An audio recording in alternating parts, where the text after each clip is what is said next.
Hey, I hope all is going well and you're having a beautiful, blessed day.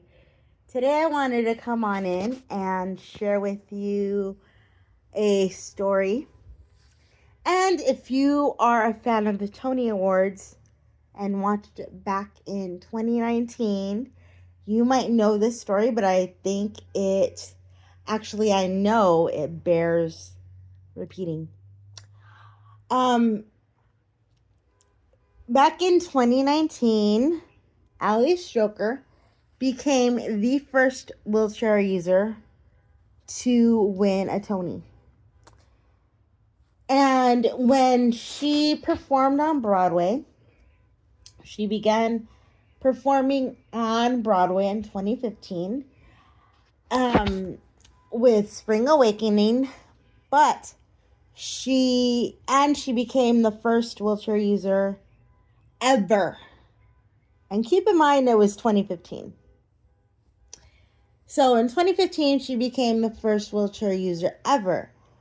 And in addition to that, after that monumental achievement, she later was offered or found an audition. I don't know if it was offered, but she found an audition to audition for a revival of Oklahoma.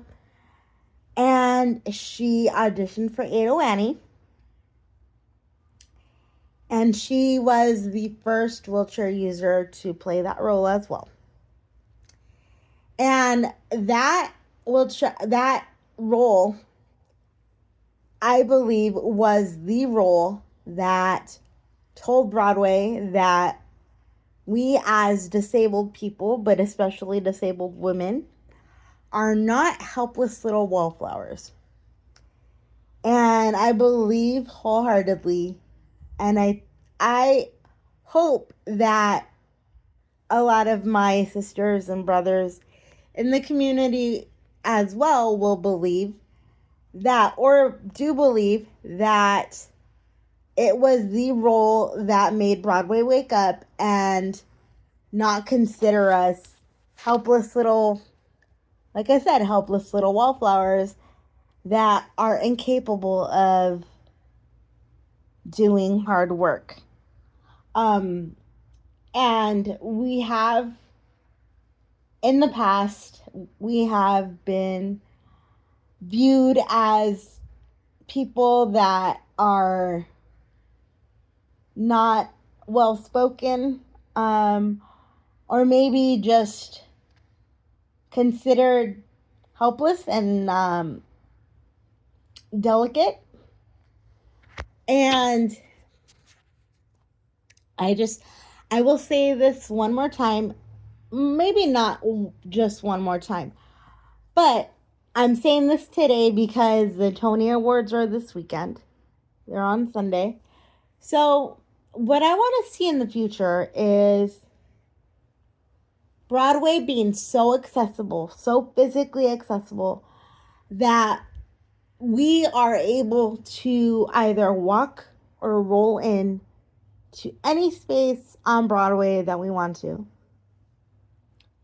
as either a performer or a audience member.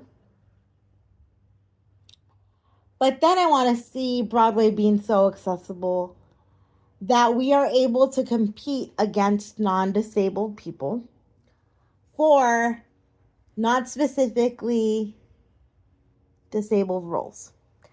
I do not believe that it is proper for anybody that is non-disabled to play a disabled role. I do share that opinion, as I know many of us do in our community. And the time has come that needs to stop. But I do believe that any disabled person can play a non-disabled role because we are human. We are human first. So, with that said, I just wanted to kind of restate that opinion, and I hope that we continue to go in the right direction. And I really do believe that Broadway is waking up and has woken up, and we can continue going in the right direction. We have so much more work to do. There are so many roles that will change the world if we let it. And so, you guys, this is episode 498, 499, possibly will come tomorrow. 500 will either come Monday or Tuesday. I am still writing my questions, so please get those in on my social media, wherever you see this post, and I will talk to you guys later. I love you so much. Bye.